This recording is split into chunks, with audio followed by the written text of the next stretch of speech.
ನಮಸ್ಕಾರ. ಇದು ಸುದ್ದಿ ವಿಶ್ಲೇಷಣೆ. ನಾನು ಶಶಿಧರ್ ಭಟ್. ಇದು ನನ್ನ ಡಿಜಿಟಲ್ ವಾಹಿನಿ. ತಾವು ಇದನ್ನು ಲೈಕ್ ಮಾಡಿ, ಸಬ್ಸ್ಕ್ರೈಬ್ ಮಾಡಿ, ಹಾಗೆಯೇ ಬೆಲ್ ಐಕಾನನ್ನು ಪ್ರೆಸ್ ಮಾಡೋದನ್ನು ಮರಿಬೇಡಿ. ಏಕೆಂದರೆ ನಾನು ಮಾಡುವ ನಾನು ವಿಶ್ಲೇಷಣೆ ಮಾಡಿದ ತಕ್ಷಣ ತಮಗೆ ನೋಟಿಫಿಕೇಷನ್ ಬರುತ್ತೆ. ತಾವು ಯಾವುದು ಮಿಸ್ ಮಾಡಿಕೊಳ್ಳದೆ ನೋಡ್ಬೋದು. ಹಾಗೆಯೇ ನನ್ನದು ಸ್ವತಂತ್ರ ಪತ್ರಿಕೋದ್ಯಮ. ನನ್ನ ಪತ್ರಿಕೋದ್ಯಮಕ್ಕೆ ಯಾರ ಬೆಂಬಲ ಇಲ್ಲ, ಯಾವ ರಾಜಕಾರಣಿಗಳ ಆಶೀರ್ವಾದ ಇಲ್ಲ, ಅಥವಾ ಯಾವುದೇ ಪಕ್ಷದ ಬಾಲಂಗೋಚಿಯಾಗಿ ನಾನು ಕೆಲಸ ಮಾಡಲ್ಲ. ತಮ್ಮ ಬೆಂಬಲವೇ ನನಗೆ ಶ್ರೀರಕ್ಷೆ. ಸೊ ನಾನು ನನ್ನ ಈ ಕಾಯಕವನ್ನು ಮುಂದುವರಿಸುವುದಕ್ಕೆ ತಮ್ಮ ಸಹಾಯ ನನಗೆ ಅತ್ಯಗತ್ಯ. ಸಾಧ್ಯ ಆದರೆ ಸಹಾಯ ಮಾಡಿ.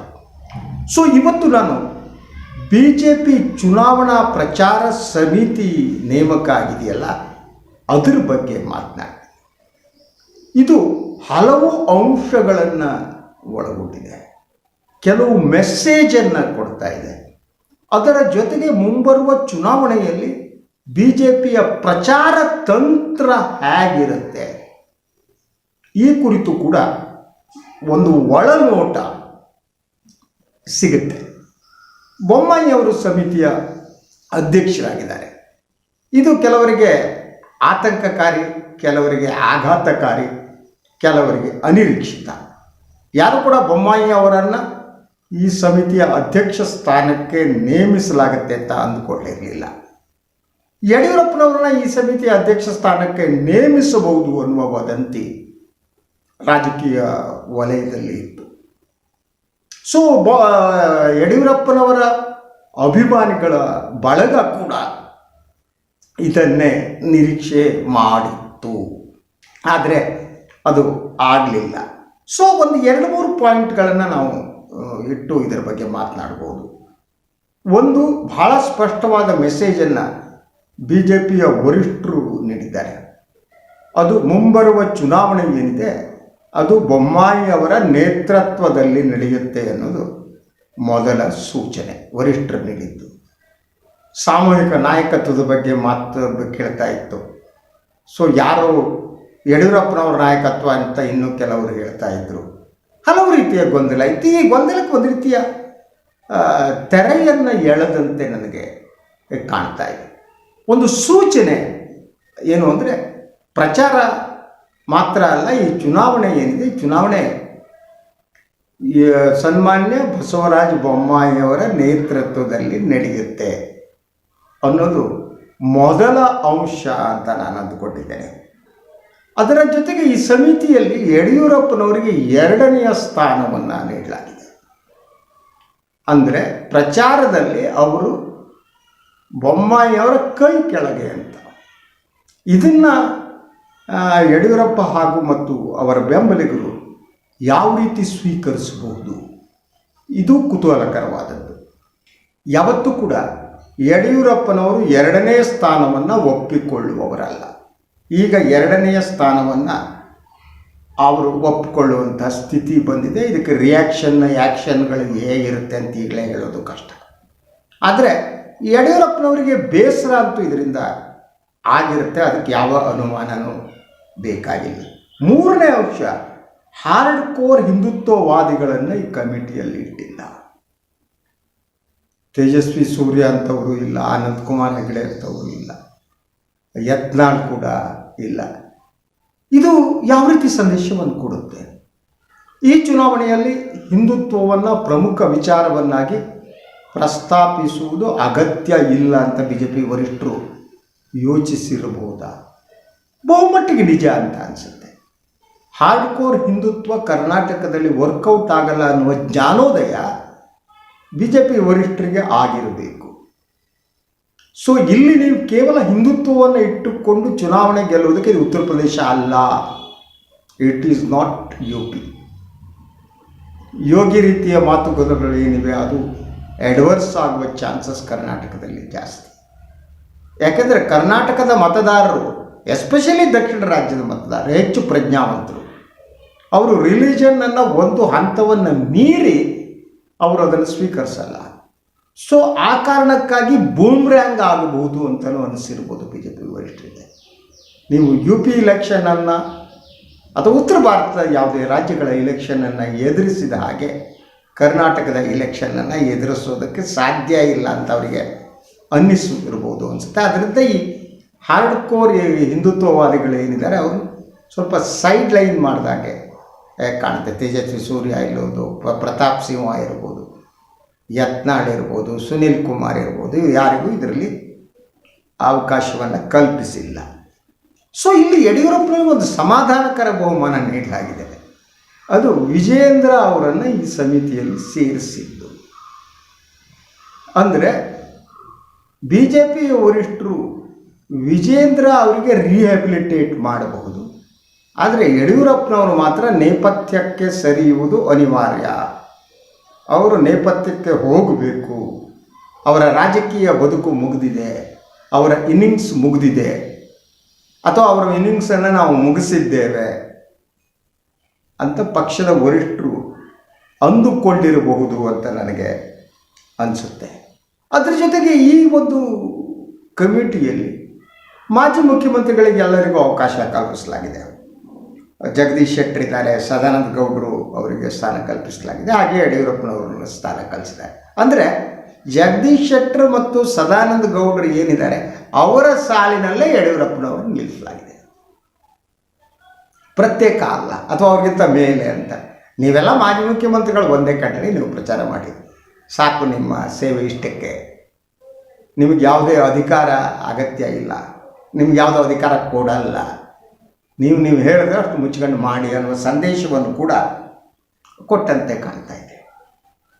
ಸೊ ಅದರ ಜೊತೆಗೆ ಈ ಚುನಾವಣೆಯಲ್ಲಿ ಅಭಿವೃದ್ಧಿಯ ವಿಚಾರವನ್ನು ಮುನ್ನೆಲೆಗೆ ತರಬೇಕು ಅಂತ ಬಿ ಜೆ ಪಿ ವರಿಷ್ಠರಿಗೆ ಅನಿಸಿರಬೇಕು.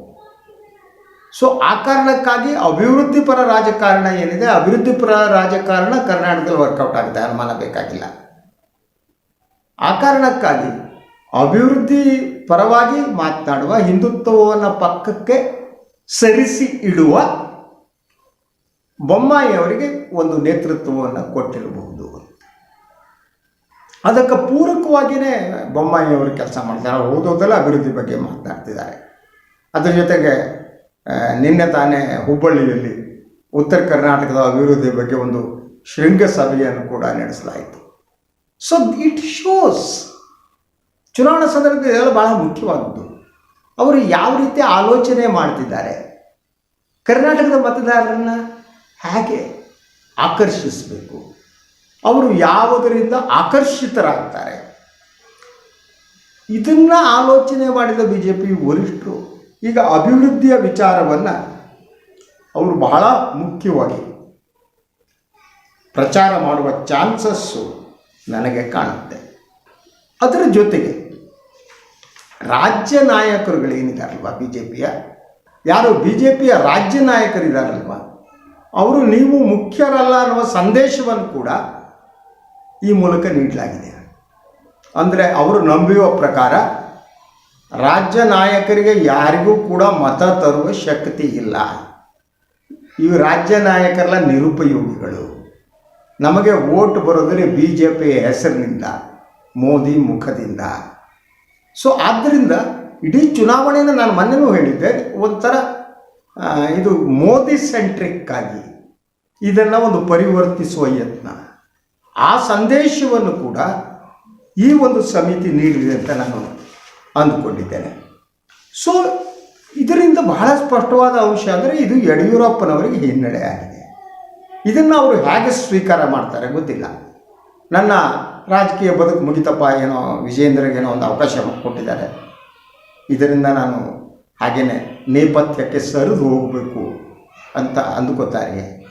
ಅಥವಾ ಚುನಾವಣಾ ಪ್ರಚಾರದಲ್ಲೇ ಎಷ್ಟು ಆಸಕ್ತಿದಾಯಕವಾಗಿ ಪಾರ್ಟಿಸಿಪೇಟ್ ಮಾಡದೇನೆ, ಪ್ರಚಾರ ಮಾಡದೇನೆ, ಲೋ ಪ್ರೊಫೈಲಿಂದ ನನಗೆ ಆದಷ್ಟು ಮಾಡೋಣ ಹಾಳಾಗೋಗಲಿ. ಯಾಕಂದರೆ ಕೇಂದ್ರ ವರಿಷ್ಠರನ್ನ ಎದುರು ಹಾಕಿಕೊಳ್ಳುವ ಶಕ್ತಿ ಕೂಡ ಯಡಿಯೂರಪ್ಪ ಅವರಿಗೆ ಇಲ್ಲ. ಅವ್ರು ಏನಾದರೂ 100 ಕೇಸ್ಗಳಿವೆ, ಜಡಿದು ಮಲಗಿಸ್ಬಿಡ್ತಾರೆ. ಅವರು ನಾಳೆ ಬೆಳಗ್ಗೆನೇ ಇಡೀ ಇನ್ಕಮ್ ಟ್ಯಾಕ್ಸ್ನವ್ರು ಬಂದುಬಿಟ್ರು ಅವ್ರ ಬದುಕನ್ನು ಹೈರಾಣು ಮಾಡಿಬಿಡ್ತಾರೆ. ಅದರಿಂದ ಪ್ರತಿಭಟಿಸುವ ಸ್ಥಿತಿ ಅವರಿಗೆ ಇಲ್ಲ. ಸೊ ಮೌನವಾಗಿ ಅನುಭವಿಸಬೇಕು. ಆದರೆ ಇದನ್ನು ಕರ್ನಾಟಕದ ಲಿಂಗಾಯತ ಸಮುದಾಯ ಹೇಗೆ ಇದನ್ನು ಸ್ವೀಕಾರ ಮಾಡಿದೆ? ಅವ್ರು ಏನು ಅಂದ್ಕೋತಾರೆ? ಯಡಿಯೂರಪ್ಪನವ್ರನ್ನ ನೇಪಥ್ಯಕ್ಕೆ ಸರಿಸುವ ಈ ಪ್ರಕ್ರಿಯೆಗೆ ಲಿಂಗಾಯತ ಸಮುದಾಯ ಯಾವ ರೀತಿ ಪ್ರತಿಕ್ರಿಯೆ ನೀಡಬಹುದು ಅನ್ನೋದು ಬಹಳ ಮುಖ್ಯವಾದ್ದು. ಇನ್ನೇನು ಯಡಿಯೂರಪ್ಪನವ್ರಿಗೆ ಅಧಿಕಾರ ಸಿಗಲ್ಲ ಅನ್ನುವ ಕಾರಣಕ್ಕೆ ಲಿಂಗಾಯತ ಮತ ಬ್ಯಾಂಕ್ ಛಿದ್ರಗೊಳ್ಳುತ್ತಾ? ಅದನ್ನು ಹೇಳೋದಕ್ಕೆ ಸಾಧ್ಯ ಇಲ್ಲ. ಯಾಕಂದರೆ ಯಡಿಯೂರಪ್ಪ ಅಷ್ಟು ಪ್ರಬಲ ನಾಯಕರು ಆಗಿದ್ದಾರೆ ಅಂತ. ಸೊ ಅದರಿಂದ ಇದು ಎಡವರ್ಸ್ ಆಗುವ ಚಾನ್ಸಸ್ಸು ನನಗೆ ಕಾಣುತ್ತೆ. ಈ ಎಡವರ್ಸ್ ಆಗುವುದನ್ನು ಬಿ ಜೆ ಪಿಯ ವರಿಷ್ಠರು ಅಷ್ಟು ಗಂಭೀರವಾಗಿ ಪರಿಗಣಿಸ್ತಾರೆ ಅಂತ ನನಗೆ ಅನಿಸಲ್ಲ. ಅವರಿಗೆ ತಮ್ಮ ಮೇಲೆ ನಂಬಿಕೆ ಇದೆ. ಮೋದಿ ಒಬ್ಬರಿದ್ದರೆ ಸಾಕು ನಾವು ಗೆಲ್ತೀವಿ ಅನ್ನುವ ಒಂದು ಭ್ರಮೆಯಲ್ಲಿ ಇದ್ದಂತೆ ಕಾಣುತ್ತೆ. ಸೊ ಇದೆಲ್ಲ ಕೂಡ ಚುನಾವಣೆಯ ಮೇಲೆ ಪರಿಣಾಮ ಬೀರುತ್ತೆ ಅಂತ. ಯಾಕಂದರೆ ನಾನು ಯಡಿಯೂರಪ್ಪನವ್ರ ಬಗ್ಗೆ ಹೇಳಿದೆ, ಯಡಿಯೂರಪ್ಪನವರಿಗೆ ಈ ಪ್ರಚಾರ ಸಮಿತಿಯ ಅಧ್ಯಕ್ಷ ಸ್ಥಾನವನ್ನಾದರೂ ಕೊಡಬಹುದು ಅನ್ನುವ ನಿರೀಕ್ಷೆ ಇತ್ತಲ್ಲ, ಅದು ಯಡಿಯೂರಪ್ಪನವರ ಬೆಂಬಲಿಗರಿತ್ತು. ಅವರೀಗ ಬೇಸರದಲ್ಲಿದ್ದಾರೆ.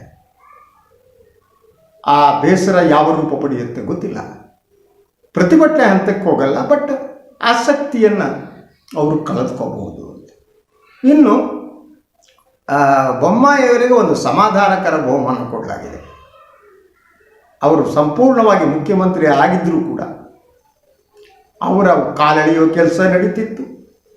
ಅವರಿಗೆ ಸಂಪೂರ್ಣ ಅಧಿಕಾರ ಇರಲಿಲ್ಲ. ಒಂಥರ ಅಸಹಾಯಕ ಸ್ಥಿತಿಯಲ್ಲಿ ಇದ್ದರು ಬೊಮ್ಮಾಯಿಯವರು. ಅವರಿಗೊಂದು ಸಮಾಧಾನಕರ ಬಹುಮಾನವನ್ನು ಕೊಡಲಾಗಿದೆ. ಆದರೆ ಒಟ್ಟಾರೆಯಾಗಿ ಇನ್ನೊಂದು ಹೇಳೋದಕ್ಕೆ ಮರೆತೆ, ಶೋಭಾ ಕರಂದ್ಲಾಜೆ ಅವರಿಗೆ ಆ ನಿರ್ವಹಣಾ ಸಮಿತಿ ಕೊಟ್ಬಿಟ್ಟು ಅವರಿಗೂ ಸ್ವಲ್ಪ ಸ್ಟೇಟ್ನಲ್ಲಿ ಒಂದು ಸ್ವಲ್ಪ ಹೆಚ್ಚಿನ ಒಂದು ಪಾರ್ಟಿಸಿಪೇಷನ್ ಇರುವಂತೆ ಮಾಡಲಾಗಿದೆ. ಸೊ ಒಟ್ಟಾರೆಯಾಗಿ ಇದು ಮುಂಬರುವ ಚುನಾವಣೆಯ ಸಂದರ್ಭದಲ್ಲಿ ಬಿ ಜೆ ಪಿಯ ಪ್ರಚಾರ ತಂತ್ರ ಹೇಗಿರುತ್ತೆ ಅನ್ನೋದನ್ನು ಇದು ರಿಪ್ರೆಸೆಂಟ್ ಮಾಡುತ್ತೆ, ಅನ್ನೋದನ್ನು ತಿಳಿಸುತ್ತೆ. ಈ ಸಮಿತಿ ಯಾರ್ಯಾರಿಗೆ ಮಹತ್ವ ಕೊಟ್ಟಿದ್ದಾರೆ ಅನ್ನೋ ಮೂಲಕ ಯಾವ ವಿಚಾರಗಳ ಬಗ್ಗೆ ಚುನಾವಣೆ ಸಂದರ್ಭದಲ್ಲಿ ಚರ್ಚೆ ನಡೀಬಹುದು ಅನ್ನೋದರ ಮುನ್ಸೂಚನೆ. ಅದರ ಜೊತೆಗೆ ಬಿ ಜೆ ಪಿಯ ವರಿಷ್ಠರು ಕರ್ನಾಟಕದ ಚುನಾವಣೆಯನ್ನು ಹೇಗೆ ಸ್ವೀಕರಿಸಿದ್ದಾರೆ, ಅವರು ಹೇಗೆ ಅರ್ಥ ಮಾಡಿಕೊಂಡಿದ್ದಾರೆ ಮತ್ತು ಜಯಿಸುವುದಕ್ಕೆ ಅವರ ಕಾರ್ಯತಂತ್ರ ಏನು ಅನ್ನೋದರ ಸೂಕ್ಷ್ಮ ವಿವರಗಳೇನಿವೆ, ಇದರ ಬಿಹೈಂಡ್ ದ ಲೈನ್ಸ್ ನಾವು ನೋಡಿದರೆ ನಮಗೆ ಅರ್ಥ ಆಗುತ್ತೆ. ಇದು ಇವತ್ತಿನ ಸುದ್ದಿ ವಿಶ್ಲೇಷಣೆ. ಇನ್ನೊಂದು ವಿಚಾರದೊಂದಿಗೆ ಮತ್ತೆ ಬರ್ತೀನಿ. ಎಲ್ಲರಿಗೂ ಒಳ್ಳೆಯದಾಗಲಿ. ನಮಸ್ಕಾರ.